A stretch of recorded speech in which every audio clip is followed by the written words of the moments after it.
Salut les amis, bienvenue dans cette nouvelle vidéo dans laquelle je vais vous parler des structures de contrôle en JavaScript. C'est quoi les structures de contrôle en JavaScript? Les structures de contrôle sont des éléments essentiels dans la programmation car elles permettent de conclure le flux d'exécution du code en fonction de certaines conditions. Sans tarder, nous allons directement entrer dans notre éditeur de code et puis nous allons directement exécuter le code d'aujourd'hui.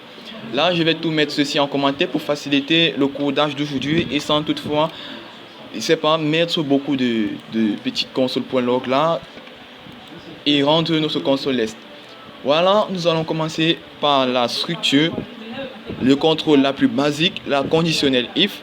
La structure if permet d'exécuter un bloc de code si une condition est vraie. Par exemple, on va dans notre code.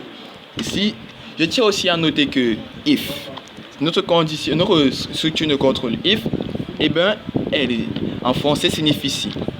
Là, on va faire quoi? On va créer une variable et notre variable x et on va la donner la valeur 0.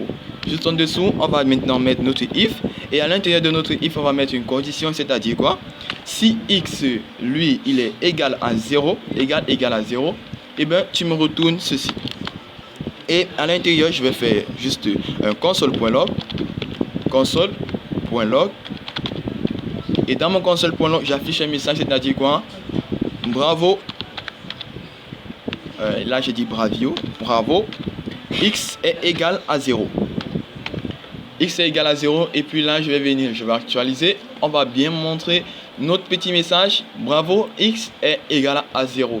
La structure conditionnelle if est très simple à utiliser. D'où je vais maintenant vous apprendre la structure de contrôle else, qui permet d'exécuter un bloc de code si la condition est vraie et un autre bloc de code si la condition est fausse. Là, on a déjà dit que notre x est supérieur, mais qu'est-ce qui se passerait si je disais plutôt que ma variable x est supérieure à 0? Lorsque je vais actualiser, mon message ne va pas s'afficher, aucun code ne va exécuter puisque la condition n'est pas respectée. Je vais venir là, je vais juste faire un else et dans ce else maintenant, je vais mettre une autre portion de code. Là, je vais faire un CTRL-C pour copier. CTRL-C et venir juste en dessous, faire un CTRL-V pour coller. Et là, je vais dire non. X est égal à 0 au lieu de 1. Bravo. Là, je vais faire non. Et juste ici, je vais plutôt mettre que X supérieur à 0. Lorsque je vais actualiser, voilà, notre message s'affiche. Non, X est égal à 0. On peut aussi utiliser notre structure de contrôle else if qui est vraiment une structure très précise car elle permet de texter plusieurs conditions en cascade. C'est-à-dire quoi? On va venir là dans notre code et puis au lieu de mettre un else, on va plutôt mettre un else if. Else if, bon là j'ai oublié de préciser le else en français. Bon, else signifie sinon et juste ici là en dessous, je vais encore mettre notre commentaire pour notre else if. Comme vous aurez déjà pu vous en douter, si notre else signifie sinon et que notre if signifie si, que signifierait else if? Else if, comme vous aurez déjà dû vous en douter, else if signifie sinon si. Sinon si. Voilà ce que signifie notre else if.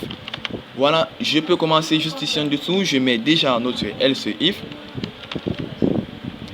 Else et juste là je mets un if et dans mon if je mets une condition qui va dire quoi? Si mon x est égal à 0, tu m'affiches ce message là juste en dessous, CTRL V, bravo, x est égal à 0. Lorsque j'actualise, vous verrez que c'est cette condition else if qui va être respectée et voilà, on me dit bien bravo, x est égal à 0. Nous pouvons terminer cette vidéo avec les boucles qui sont également des structures vraiment très utilisées en JavaScript. La boucle while permet d'exécuter un bloc de code tant qu'une condition est vraie. Là, on va venir là, je vais encore vous expliquer ce que signifie while en français. Bon, while égale à tant que. En français, le while signifie tant que. Donc juste en dessous, nous allons déjà faire une petite table de multiplication avec ce petit while qui va exécuter une condition tant que la condition est vraie. Là, je vais faire quoi? While. Et dans ce while, je vais mettre une condition. Tant que x, tant que mon x va être inférieur à 10, tu vas faire un console.log Là, je fais d'abord console.log.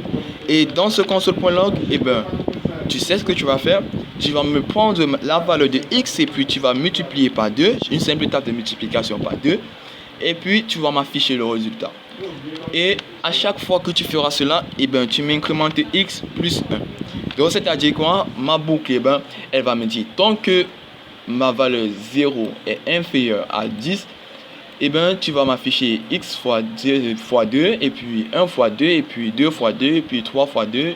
Quand j'ai mis ici une incrémentation, donc à chaque fois ma valeur de x va être modifiée et cela va faire x plus 1. Lorsque je vais venir, je vais actualiser, vous verrez directement une table de 2 affichée. Voilà, on a bien notre première valeur 0 qui est 0 fois 2 et puis notre valeur 2 qui est 1 fois 2. Notre valeur 4 2 fois 2, depuis 2 fois 6 fois 3 et etc. Là, ce n'est pas fini, nous allons encore parler de la boucle for. La boucle for qui est une autre structure de contrôle qui permet d'exécuter un bloc de code un certain nombre de fois. C'est-à-dire quoi? Ici, vous devez savoir que for signifie en français pour. Et juste en dessous, qu'est-ce qu'on va faire? On va dire for, et à l'intérieur de notre for, on va déclarer une variable. Là, on va peut-être mettre let. Là, je vais utiliser plutôt var. On va peut-être déclarer une variable i qui va être égale aussi à 0. Et puis là, qu'est-ce qu'on va dire? Pour i inférieur à 5, et ben, tu fais encore un i++ et puis tu m'exécutes cette portion de code. Là, j'ai oublié les parenthèses. Je vais venir juste là et puis je vais mettre la première parenthèse et voilà. Je vais venir ici, je vais ouvrir les accolades. Une fois mes accolades ouvertes, je vais venir là, je vais faire un console.log. Et dans ce console.log, je vais afficher un message que le navigateur doit entrer jusqu'à ce que mon i, eh ben, il va être égal à 5. Donc, c'est-à-dire qu'il ne va plus entrer dans cette boucle. Je vais mettre ici là, bon, je sais pas, i, oui, je vais mettre un i inférieur à 5. Je vais actualiser. Après avoir actualisé, vous verrez. Étant donné que là, on a bien notre i qui est exécuté une fois, voilà.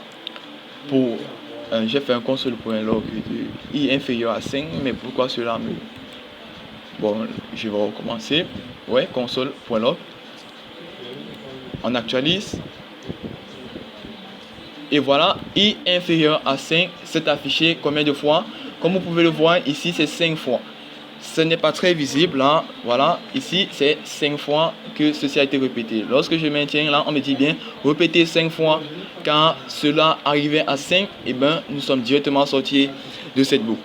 Voilà, vous savez maintenant tout sur les structures de contrôle en JavaScript. N'hésitez pas à pratiquer et à expérimenter avec certaines différentes structures pour mieux les maîtriser. Si vous avez des questions, n'hésitez pas de me les poser en commentaire.